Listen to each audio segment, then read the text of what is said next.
Kita sudah melihat ada beberapa tantangan yang sudah bisa diprediksi atau sudah bisa diproyeksi. Apakah memang akan berpengaruh besar terhadap sektor logistik? Silakan Pak Panca. Tentunya kebijakan yang pemerintah itu akan mempengaruhi industri logistik Indonesia ke depan. Dan kita juga nggak boleh abaikan dampak dari efek global yang terjadi hari ini ya. Saya yakin bahwa setiap program yang ada di pemerintah itu berusaha untuk melakukan kesinambungan.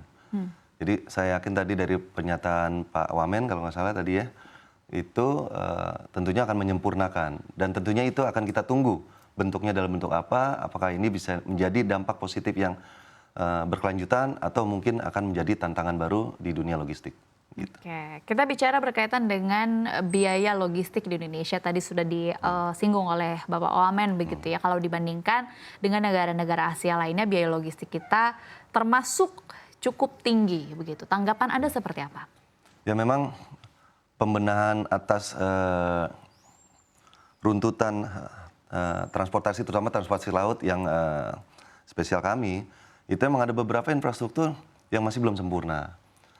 Mungkin penempatan pelabuhan atau kapasitas pelabuhan itu yang membuat dampak ongkos dari logistik itu bisa membengkak.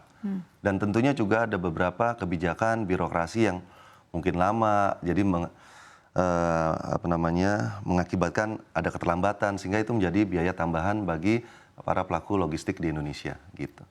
Oke, mungkin kita boleh review sedikit di tahun 2024, ini kan memang sudah lewat dan bisa dikatakan bahwa kalau dari perusahaan Anda ini kan komoditasnya juga cukup beragam begitu. Dengan tantangannya masing-masing komoditasnya juga cukup berbeda. Bagaimana overview Anda terhadap tahun 2024? Apakah memang memuaskankah atau sebenarnya di bawah ekspektasi, Pak? Kebenaran tahun 2024 itu kita sesuai target kita. Memang dari jasa pelayanan logistik kami, atas angkutan komoditi seperti batu bara, nikel dan batu split itu masih sesuai dengan target yang sudah dicanangkan oleh perusahaan. Tapi ada beberapa hambatan yaitu terkait dengan kondisi alam ya, karena ini di laut. Jadi mungkin kita ada seperti badai, hujan. Itu yang kita nggak bisa pastikan dalam situasi kondisi di 2024. Tapi secara overall bagi sektor kami itu oke. Oh gitu. Oke, baik. Jadi dibandingkan dengan misalnya katakan pelemahan rupiah atau tren kenaikan atau penurunan suku bunga acuan, lebih menantang bahwa untuk sektor logistik terutama di laut itu adalah justru tantangan alam. Tantangan alam paling utama. Oke. Gitu ya. Di tahun 2024 apakah memang tantangan alamnya dirasakan lebih parah dibandingkan dengan tahun-tahun sebelumnya? Ini kan artinya berarti berkaitan dengan cuaca ekstrim. Cuaca ekstrim, betul. Jadi ada cuaca ekstrim ini, ada beberapa situasi kami harus menunda proses pengiriman karena ada badai. Itu terutama di bulan November dan Desember. Oh, di akhir tahun. Di akhir tahun. Jadi itu mau nggak mau karena demi keselamatan kru dan muatan kita harus mendelay gitu. Oke, berarti kan bisa diprediksikan bahwa cuaca ekstrim ini juga akan berlanjut di awal tahun begitu ya, kurang lebih terlalu lama. Maksimal mungkin sampai bulan Maret. Akan mungkin terus terjadi. Akhirnya bagaimana Anda menyikapi dan perusahaan, apakah ada strategi-strategi khusus untuk menghadapi tantangan yang ini kan tentu saja faktor yang tidak bisa dikontrol begitu. Tapi di awal tahun pada saat setelah tahun baru ada beberapa area badainya sudah mulai surut lah ya, berlalu. Jadi kita udah bisa melakukan pengiriman jasa komoditi itu.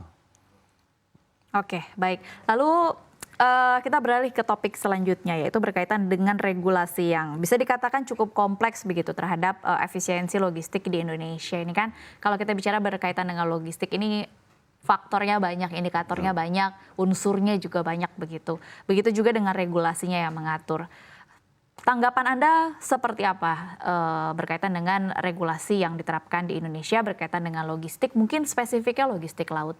Oke, yang tadi mungkin di awal saya jelaskan bahwa saya yakin pemerintah itu mempunyai program jangka panjang sehingga berkesinambungan. Sehingga dari perubahan pemerintahan dari presiden baru ke presiden sebelumnya ke presiden baru, terus itu pasti berkesinambungan untuk menyesuaikan dengan kemajuan zaman.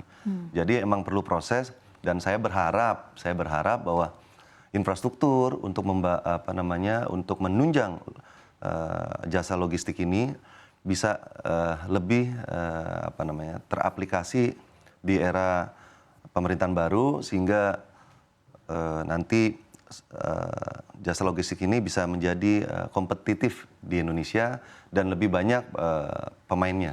Oke, oke, baik. Ini kan menarik ya, komoditas yang diangkut oleh perusahaan Anda, yaitu dua diantaranya yang utama adalah batu bara dan nikel. Dua komoditas ini merupakan dua komoditas dengan tantangan yang berbeda. Kita mulai dari batu bara dulu begitu. Kalau kita bicara berkaitan dengan batu bara, di mana tahun 2024 harganya juga lumayan cukup fluktuatif dengan datangnya energi baru terbarukan di sejumlah negara begitu. Kita tahu bahwa batu bara ini kita cukup banyak besarannya ekspor ke China, sedangkan dari China sendiri sudah mulai bergeser ke energi baru terbarukan. Apakah ini juga berpengaruh terhadap bisnis Anda?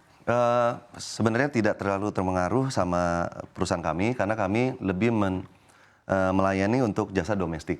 Jadi antara pulau, jadi antara dari pemilik tambang ke PLTU ataupun ke smelter ataupun ke pabrik semen, gitu. Jadi atas situasi ekspor impor itu kami emang belum sampai ke sana. Oke, bagaimana dengan nikel berarti Pak? Kalau nikel sama, itu ya dari tambang ke smelter. Itu kita masih nggak terpengaruh dengan kondisi global gitu. Karena tarifnya juga kan kalau untuk domestik nggak terlalu fluktuatifnya, nggak terlalu jauh, kecuali harga BBM fluktuatifnya tinggi. Gitu, karena hampir 40% itu kita cost-nya paling besar di BBM.